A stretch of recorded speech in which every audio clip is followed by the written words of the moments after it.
Pay for play is coming.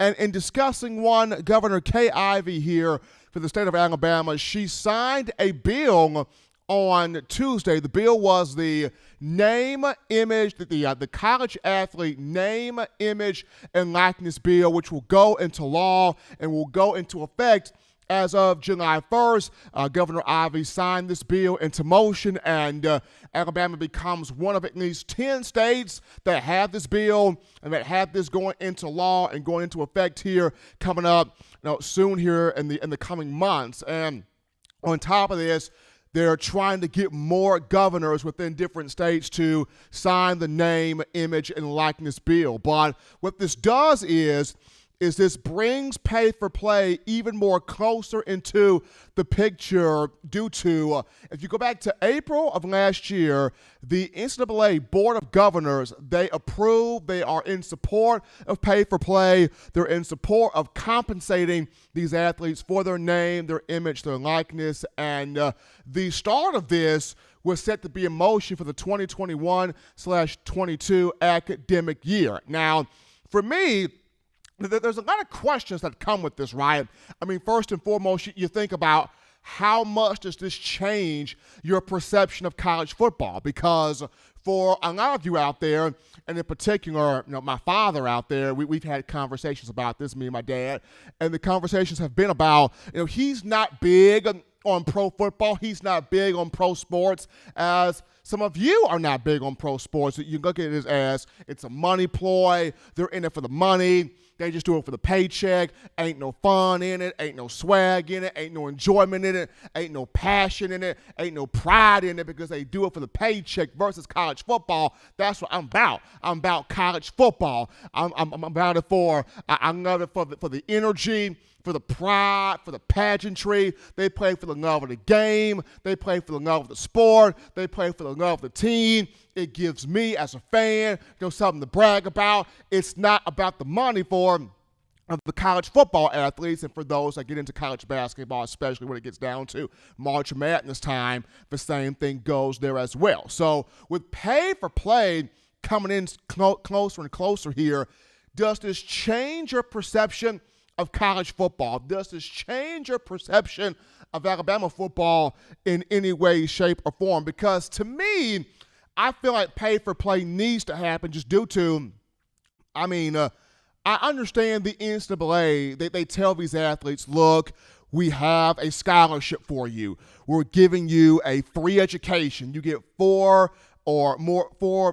plus years of a free education, and we got this here for you on scholarship. But that scholarship pales in comparison to the blood, sweat, tears, injuries, the mental and physical toll that is being taken on the bodies of these athletes. And it pales in comparison to what these athletes are being asked to do on a everyday given basis here in bringing notoriety and bringing fame and bringing prestige and bringing a certain sense of status to these respective colleges and universities. And case in point here, there are hundreds upon billions of dollars that these athletes bring these schools, and these young men and women see none of that money. We're talking about, in terms of just enrollment of students here, when you discuss the double and triple and quadruple of enrollment of freshmen coming on these respective campuses, these new freshmen, they're not coming to see quadratic equations. They're not coming to see people solve a physics problem. They're not coming to see the next chemical or civil engineer. They're not coming to see the next person find the cure for cancer. Now, if you find the cure for cancer, please share that with us. We do not want to be left outside of that element right there. But the point I'm making is they're coming to see the athletic department. They're coming to see the football team. It's the athletics that's bringing the increase or growth of enrollment. I remember personally, during my time as an undergraduate at the University of Alabama, from 2011 to 2015, I earned my degree in journalism and with a minor in computing technology. And I remember in a 2-year span, we're looking at 2012 and 2013, I was a part of the Alabama Student Society of Communication Arts. And what I did, I was a part of a team that we went around campus, we went around the different high schools in the Tuscaloosa area, recruiting incoming freshmen to come to the university. And one of the main questions we addressed to each student was, what draws you to Bama? Why do you want to come to Bama? What makes Alabama stand out to you?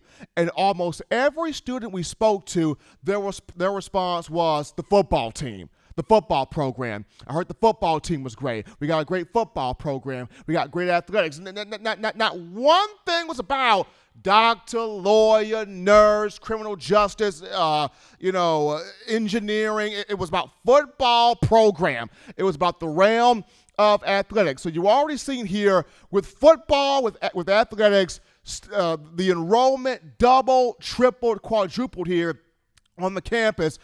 Football brings in the masses of people.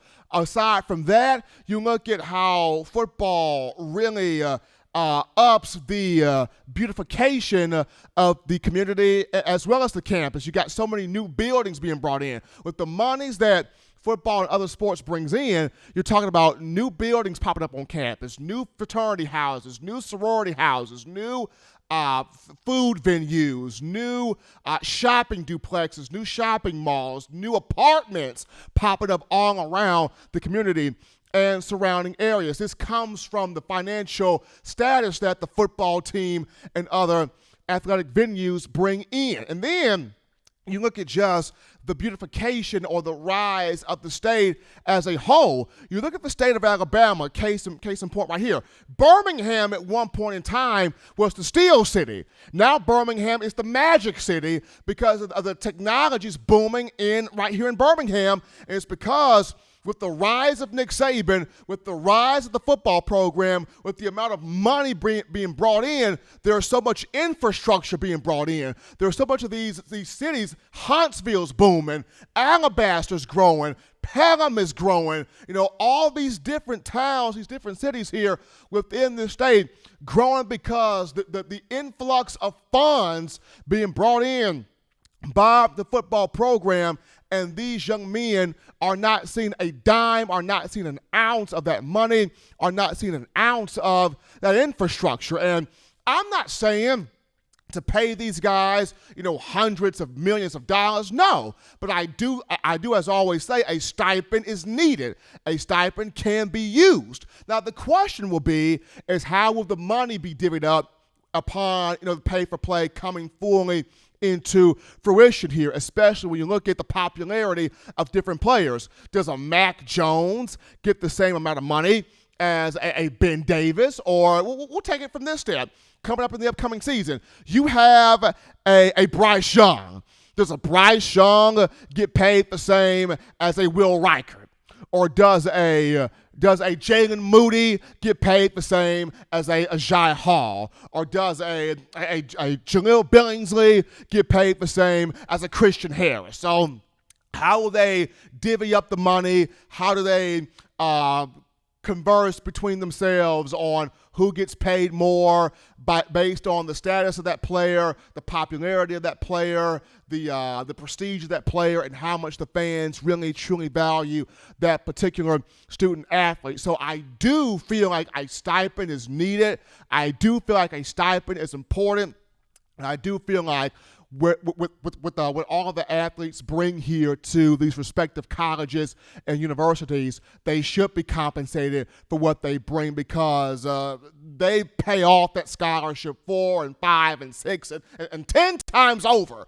And they deserve to see that money. They should see that money. They should be compensated. They should be done rightly for all that they give each and every football season to the fans, to the administration staff, and to the universities as a whole.